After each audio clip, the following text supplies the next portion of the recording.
This is Anomia Part 3. Randy had spent days trying to win back Nora's attention. She'd been ignoring him since their last interaction, when she'd gotten so upset with him that she'd stormed out of their group meeting. He tried to make things right between them, but somehow all he'd achieved was annoying her further. Now he'd given up on interacting with her directly. In all his previous attempts, she'd only give him single-word responses, or ignored him entirely. He couldn't even remember the last time she'd made eye contact with him. He was going to have to figure something else out. Randy looked up eagerly when someone entered the recreational room, but was disappointed to see just another patient, the red-headed woman, not Nora. Sighing, he returned his attention to the matter at hand, sorting through jigsaw puzzle pieces. Across the table sat the tall, thin boy. Randy was helping him begin a new puzzle, and, as the boy liked to do, they were ignoring the image on the box. Instead, they spent an absurd amount of time going through each individual piece, meticulously deciding which pile of sorted pieces it should join. The boy had his own system perfected. A pile for edge pieces, a pile for each individual colour, a few miscellaneous piles Randy was unable to identify. Almost 20 minutes had gone by since they'd emptied out the box, and Randy was impatient for them to actually begin putting the puzzle together. He grabbed the box to look at the picture. Before he could, it was slapped from his hand with a yelp, and Randy looked up to see the boy wide-eyed, maybe even more shocked than Randy was. "Sorry," he said. "I don't like to look." "I know, I'm sorry," Randy replied. "But you've done this one before, right?" There were only so many jigsaw puzzles in the activities room, and the boy was always putting them together. Randy was sure he'd seen this one finished by the boy's hand more than 10 times over the last year. The boy didn't look up, continuing to sort the pieces. "I don't know. I try not to remember." Randy nodded, pretending to understand. "Say, The boy looked up as Randy trailed off, waiting. "Jamie. It's Jamie. I've told you." "Oh, I know, Jamie. Sorry. But, say, I was wondering, what do you think of Nora?" Jamie's eyes darted back to the table. "Nora, your friend, the new one?" Randy laughed nervously. "I wouldn't be so sure that we're friends, exactly. Acquaintances, yes." "Not friends anymore, you mean?" Randy waited until the boy looked up.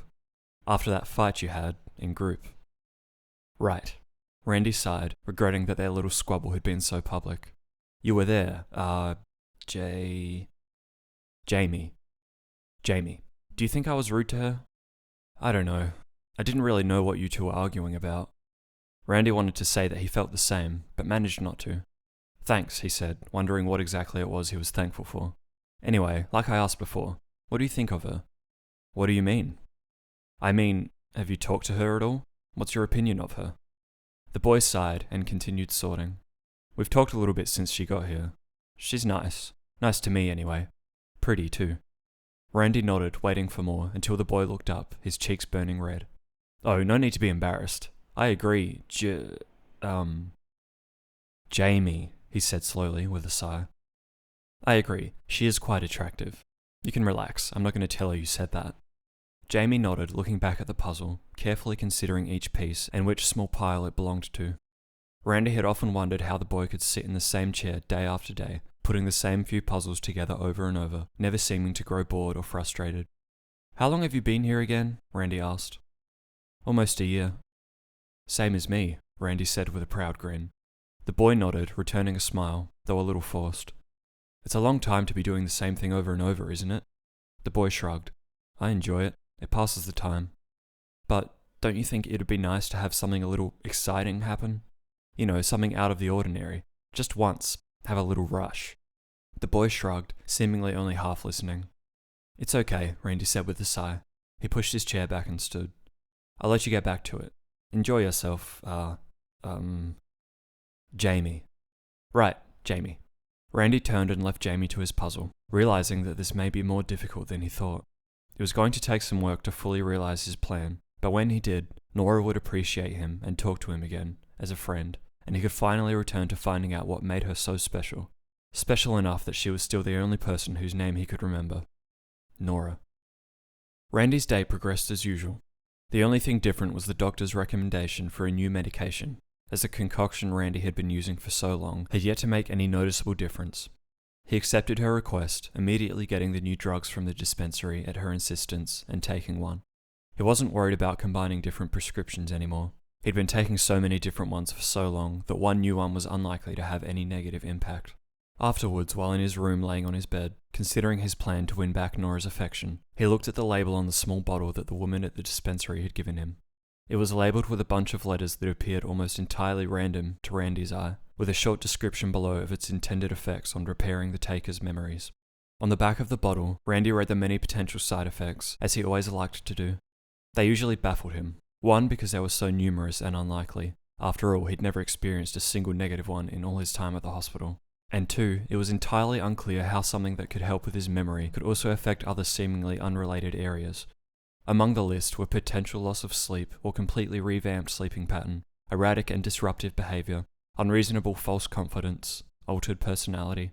Randy laughed at the strange possibilities, though no stranger than most other medications he'd taken, but his quiet amusement was cut short when he was suddenly met with a brilliant idea. He leapt up from his bed and walked through the halls as fast as he could without breaking into a run or appearing suspicious. When he found the door he was looking for, he knocked and waited. "Who is it?" a voice came from within. Randy announced himself, playing with the pill bottle in his pocket. After a few moments, the door opened and the tall, thin boy stood looking down at Randy. "Randy?" he asked groggily. "What time is it? What do you want?" "It's only the afternoon, buddy, and I just wanted to talk a little bit more about what we were discussing earlier." The boy sighed. "Look, Randy, I'm in the middle of taking a nap, which Dr. Hargrove recommends I do throughout the day to help with my anxiety. Can't this wait? I know you're busy, but if you just give me a bit of time, I think what I have to say might help you a lot more than any amount of napping ever could." The boy rolled his eyes, visible even through his tired squint, and looked past Randy down the hall. "Well, you aren't allowed in my room. Where are we supposed to talk?" "Maybe we can head back to the rec room. Talk over that puzzle?" The boy reluctantly agreed, telling Randy to meet him there while he got dressed. Randy headed to the rec room and grabbed 2 plastic cups and filled them with water from the dispenser. He took them and sat by the puzzle, sorting a few pieces while he waited, but ultimately giving up the mundane activity almost immediately. Instead, he looked around the room, studying the other patients and staff. Nora was nowhere to be seen. The cranky old man was stationed in front of the TV set, as always. A few staff members walked around the room, both to help any patients in need of assistance and to ensure there was no aggressive misbehavior. Eventually, the boy entered the room, looking down sheepishly as he approached his puzzles, and in eagerly waiting Randy. "Sorry again to bother you like this," Randy said, studying the boy's disheveled appearance, "but this really is going to be worth your while." "I hope so, Randy." For a few silent moments, the two met eyes, Randy narrowing his as he studied the boy's features in intense concentration. "Jamie," the boy said with a sigh. "Jamie, I know," he lied. "Please, have a seat." Jamie obeyed, sitting across the table. "Thirsty?" Randy asked, gesturing to the cup of water he'd filled for the boy. "Thanks," the boy said, taking the cup and sipping. "So, this better be important." "Oh, it's important. In fact, it's probably more important than you might first realize." "What does that mean?" "Just listen. You know how I was asking you about Nora? Your friend?" "Sure. I was asking what you think of her, because, well, I happen to know what she thinks of you." The boy narrowed his eyes and leaned closer across the table. "What?" "I mean, friend, that Nora thinks you're cute. She said so, to me." The boy's features creased with confusion before his cheeks grew red and he bowed his head. "What are you talking about?" he said quietly. "I'm talking about this being an exciting chance for you. How often does something like this come along in here, huh? In the last year, how many pretty girls have walked through this room and taken a liking to you?" "Well, none, but nothing, kid. You can't pass up an opportunity like this.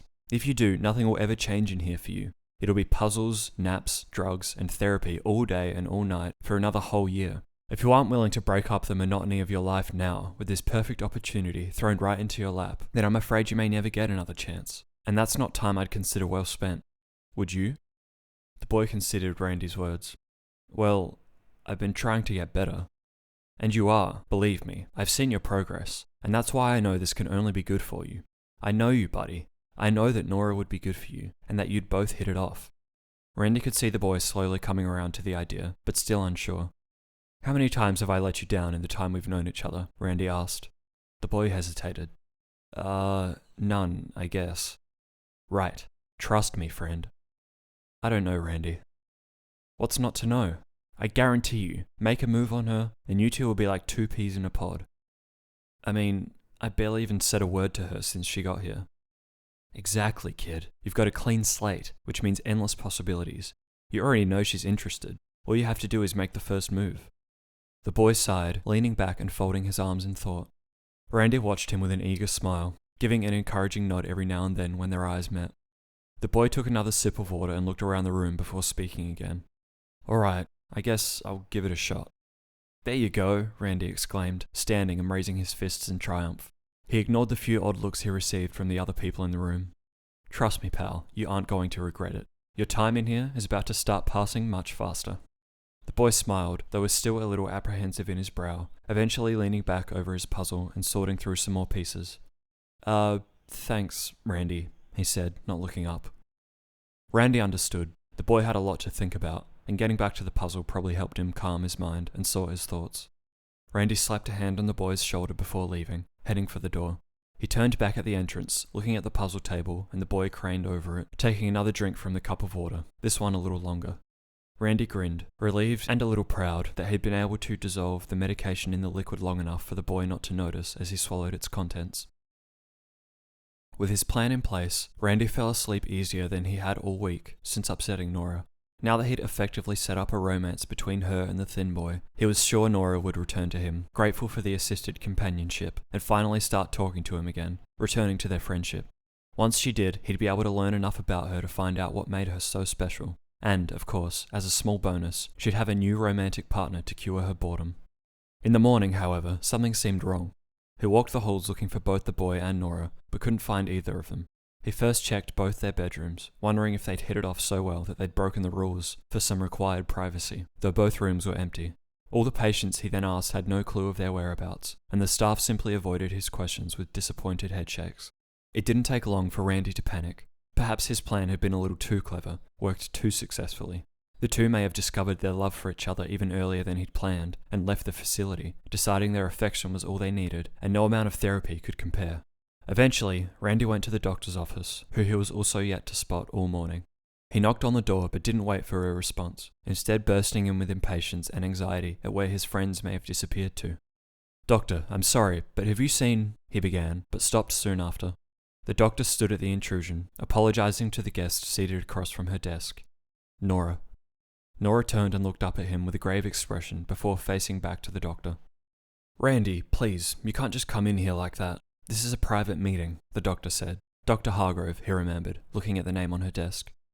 I'm sorry, Dr. Hargrove. I was just..." He looked between the doctor and Nora a few times before nodding an apology and backing out of the room, closing the door behind him. Wondering what the private meeting could have possibly been about, he waited outside the door, hoping to see the boy walking past at any point, but didn't. A few minutes went by before the door opened again, and Nora came out, her arms folded across her chest, eyes down. "If you need to speak to me again at any point, just let me know," the doctor said, following Nora to the door. "Oh, Randy, you're still here," she said, spotting him. "What can I help you with?" "Thank you, doctor, but I was actually looking for Nora. I was hoping to talk to her," he said, speaking to the doctor but meeting Nora's eyes. "If that's okay." The doctor looked at them both as they held eye contact for a few tense moments, eventually broken by Nora sighing and rolling her eyes. "Fine, sure, let's go."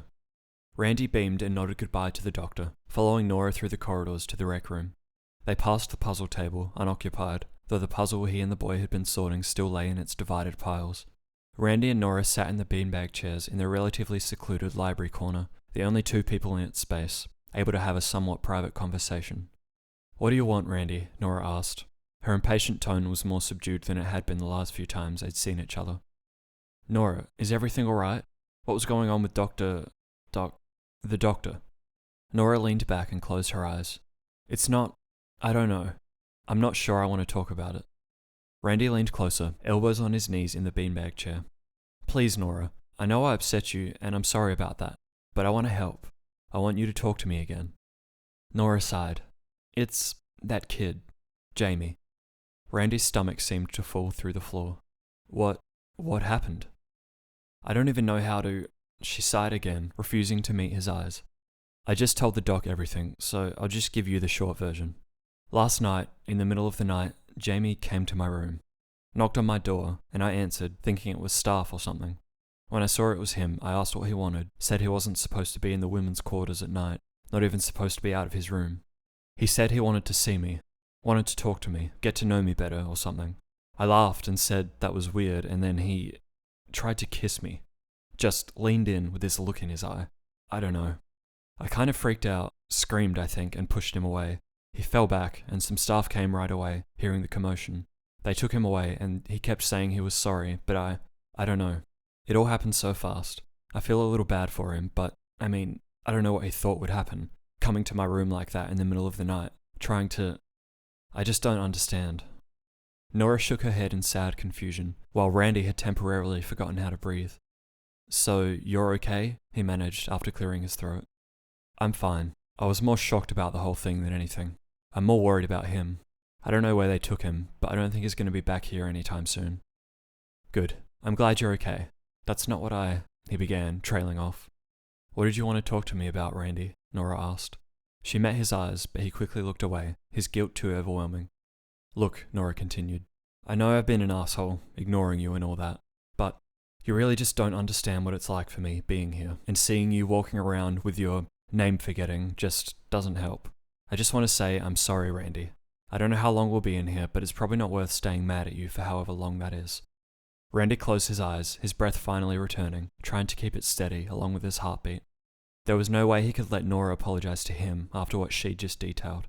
As much as he wanted to lie, he knew that if he was ever to get the truth about who she was, why her name was the only one he could remember, he was going to have to be honest with her too. Nora, you don't have anything to be sorry for. I'm the one who should apologize. For those things I said to you the other day, and the way I've been trying to get you to talk to me again since. It's okay, Randy. We can... No, that's not all, Nora. Nora narrowed her eyes. What? He inhaled deeply, wanting to close his eyes and dig himself a hole he could hide in indeterminately, but instead kept them open, on hers. He didn't want any part of her to think he wasn't being sincere. I may have talked to, the boy, and told him that you liked him. Nora's face remained eerily expressionless, though her harsh whisper betrayed some emotion. What? I was just trying to set you two up because you said you thought he was cute, so I thought you'd like each other, and maybe even fall in love or something, and then because I'd made it happen, I thought you'd appreciate it and be grateful enough to talk to me again.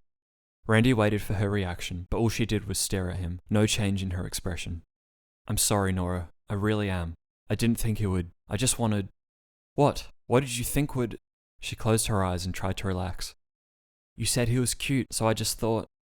We're in a fucking psychiatric ward, Randy, she finally exclaimed, her hands stretched out before her. He's a fucking kid. And, believe it or not, I'm not fucking here to get laid. I'm here because I have no idea who I am, and I want to fix that. I'm sorry, Nora, he began, his voice a shameful whisper compared to her enraged bellow. Around the room, he noticed the other patients and staff looking over at the noise. I just wanted to help. Who? Because you weren't helping me, Randy, and you definitely weren't helping poor fucking Jamie. Everything you do is the opposite of helpful. Do you have any idea how frustrating it is just to be around you? To be in the same hospital as you? No, of course you fucking don't. Why would you? Please, Nora, he said, trying to speak quiet enough that the room of people now gathering towards the library corner wouldn't hear. Just tell me what to do to help. That's all I want. All you fucking want is to help yourself, Randy. Not me, not Jamie, not anyone in here. You know what would help the rest of us? Figure all your own shit out before you go around trying to fix other people's shit. Does that make sense to you? Until then, just fucking leave me out of it. I can't leave you alone, Nora. Randy now had to ignore the gathered patients, the old man among them, laughing, instead trying to just focus on her. You're different, special. I haven't been able to remember anyone else's name in over a year. Nora opened her mouth to yell her retort, but stopped, closing her eyes and shaking her head before speaking again, quieter. Bullshit, Randy. That's fucking bullshit. We both know I'm not fucking special. Of course you are, Nora. See? Nora. Nora. I can't remember their names, he said, pointing at the patients and staff standing around the shelves above them. His, he said, pointing at one of them. No. Hers? Nope. You? He said, looking at the old man, his grin more annoying than Randy wanted to admit. I know you, but I don't know your name. I don't know any of their names, Nora. Only yours.